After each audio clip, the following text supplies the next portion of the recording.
Hi, everyone. Welcome back to America's Future. I'm your host, Erica Anderson, and we have another Facebook Live interview for you today. I'm excited to speak with a former colleague of mine, Mike Gonzalez of the Heritage Foundation. Mike, thank you so much for chatting with me today.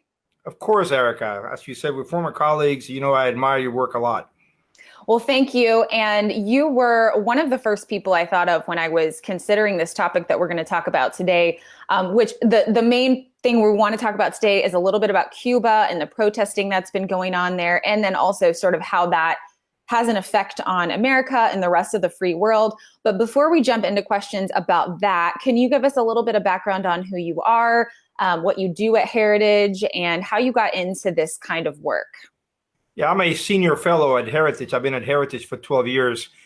Prior to that, and there I write papers, I write books, I give interviews, I produce policy, I formulate policy, which we want people, both parties to use. We're conservative. Prior to Heritage, I was at the Bush administration as a speechwriter, and prior to that, I was for 11 years with the Wall Street Journal.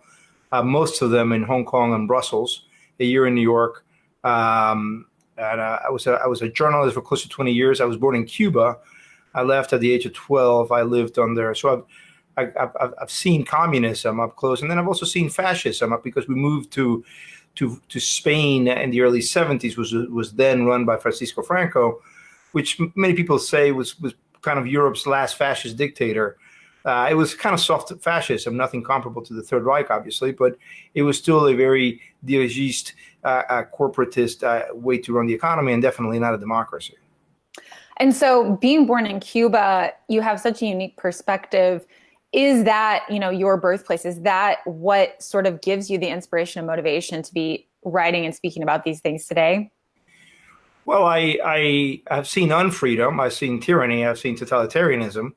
And I've also seen freedom. I know what works. I think, for example, when you have the Black Lives Matter induced semi-trance that we are in this country, with people going around saying and believing that we live under a system of oppression, that is just unbelievable. I just do not understand the people who propagate this view. Have they never traveled? Have they never picked up a book other than essays by Derek Bell, Kimberly Crenshaw, and Max Horkheimer?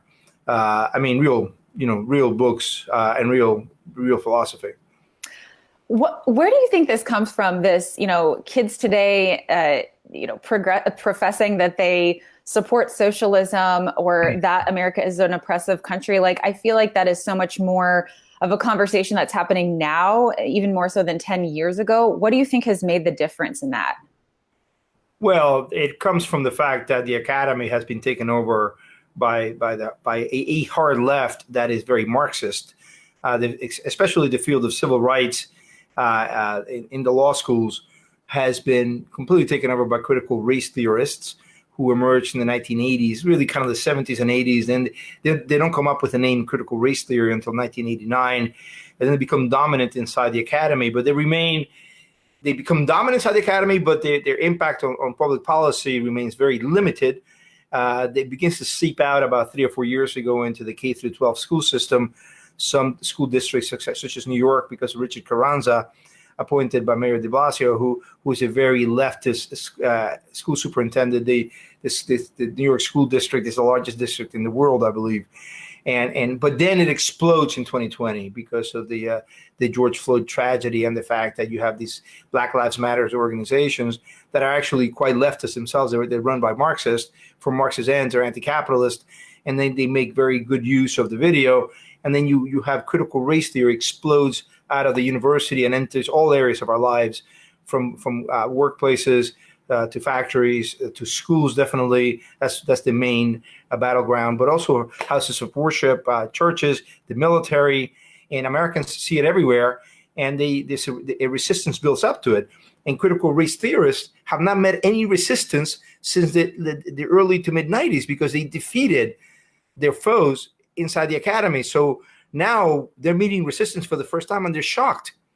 Yeah, it's amazing to think that they're bringing these complicated academic theories into elementary school. It's It's hard to believe, but yeah, definitely understandable that there's a lot of pushback.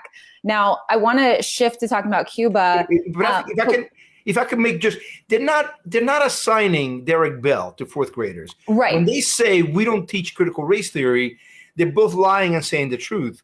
They're saying the truth, and they're not assigning texts to third graders, but they're implementing the tenets of critical race theory. This is when we talk to legislators who are writing bills, we say don't ban the teaching of anything, ban the implementation of practices that are violative of the Civil Rights Act. That the Civil Rights Act is very clear that you cannot treat people differently according to their race or their national origin or their ethnicity. And if you do that, and to implement critical race theories tenets, you must do that. Then, as officers of the U.S. government, they must ban that. Sorry, go ahead.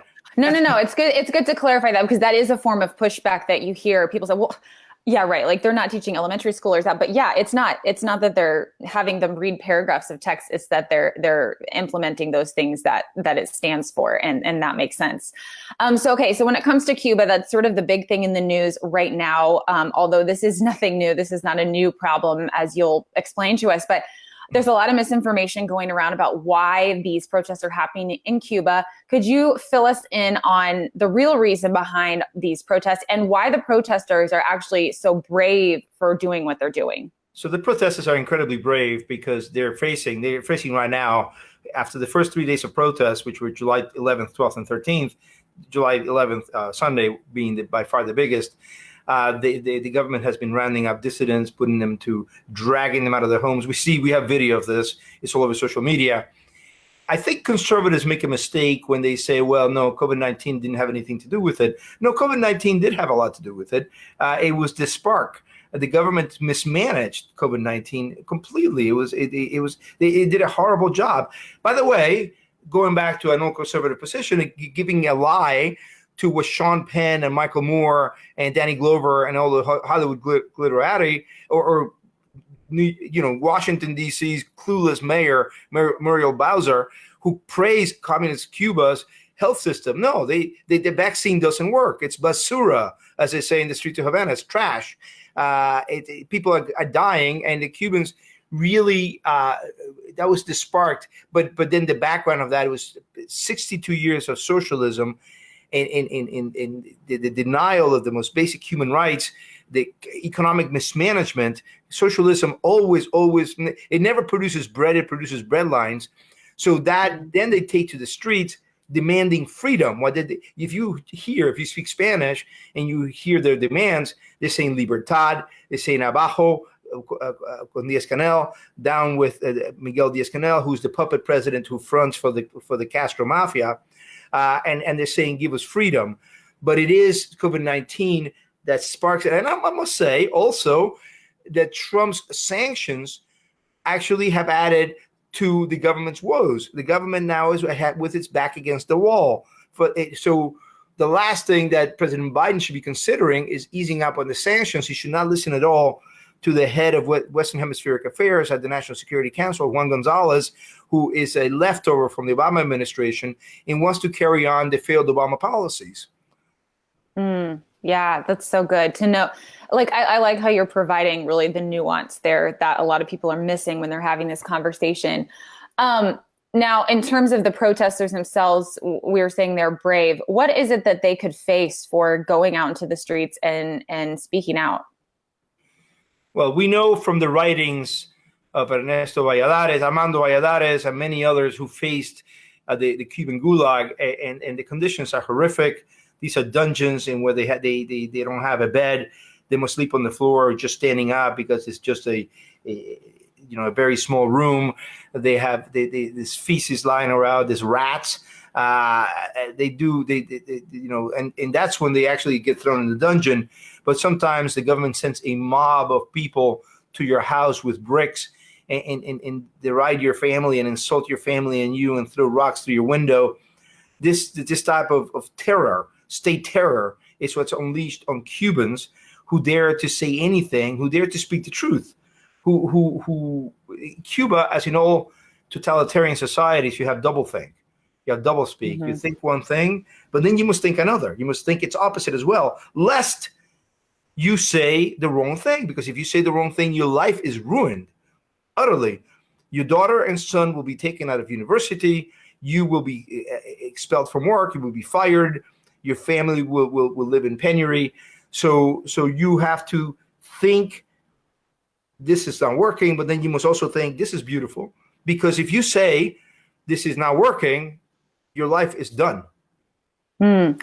Yeah, and obviously we have freedom in America, and it's not like that at all. However, it is reminiscent of cancel culture in a way, because right now, I mean, you aren't going to ruin your life to that extent here, but if you do say the wrong thing here and it gets publicized, you can get fired from your job and you can lose a lot of things. So what scares you about what you see happening in America? It's reminiscent because it comes from the same root, right? Cancel culture is, the best expression of cancel culture is Herbert Marcuse, 1966, Repressive Tolerance. It's an essay in which he writes, in the new system that we're going to build, we must not allow conservatives to express conservative ideas. They must be repressed. And he calls this repressive tolerance. And this is what we see today. A lot of, and Marcuse is a member of the Frankfurt School, which is a neo-Marxist, anti-capitalist, pro-central planning school, communist, we used to call it. And so it has the absolutely same root. The left, Marxism, must always end up in coercion, because it makes a very hubristic wager that you can change human nature. So freedom and capitalism work with human nature. Man will pursue his self-interests. We must devise a system in which the self-interest of man, as he pursues it, will benefit all of society. So Adam Smith's famous dictum that it is not from the benevolence of the butcher, the baker, and the brewer that we get our beer, our bread, and our beef, is from their self-interest. Then we must devise a system in which we allow them to produce, a lot of goods. We have a lot of bread, beer, and beef. We're a prosperous society. Marxism, including the Frankfurt School and critical race theory, believe that we can change human nature. Mm-hmm. That human nature, that we have a new man, what Che Guevara called el nuevo hombre. And Marcuse talks a lot about this. Max Horkheimer talks a lot about this. That it is in the pursuit of his self-interest. We must create different self-interests. But because you read the Bible, I know you, and you come across characters such as Sarah and Abraham and Moses. Or if you read the Bible, you read the Iliad, you read Agamemnon, Achilles. What strikes you the most about Sarah and Abraham and Achilles? They're just like us. They're just like us. These are characters depicted, 5,000 years ago? Correct me here, Erica. Abraham?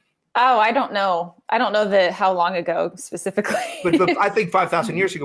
But Abraham lies. Moses throws a fit. So we know human nature is unchangeable. So when the nuevo hombre, when the new man doesn't show up, communists get very cross, and then they have to institute coercion.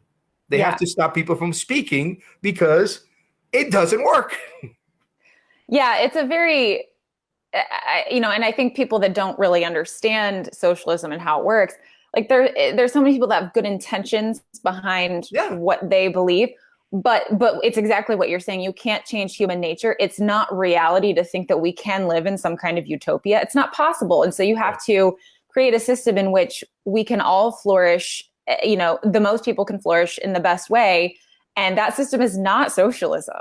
And so it's just, I think there's a bit of just false reality there in the minds of some people. Thank you so much, Mike, for your perspective. I think it's so important that we listen to people who are actually from Cuba and can speak to what's going on from their own personal experience. Thank you so much. And we'll see everybody next time.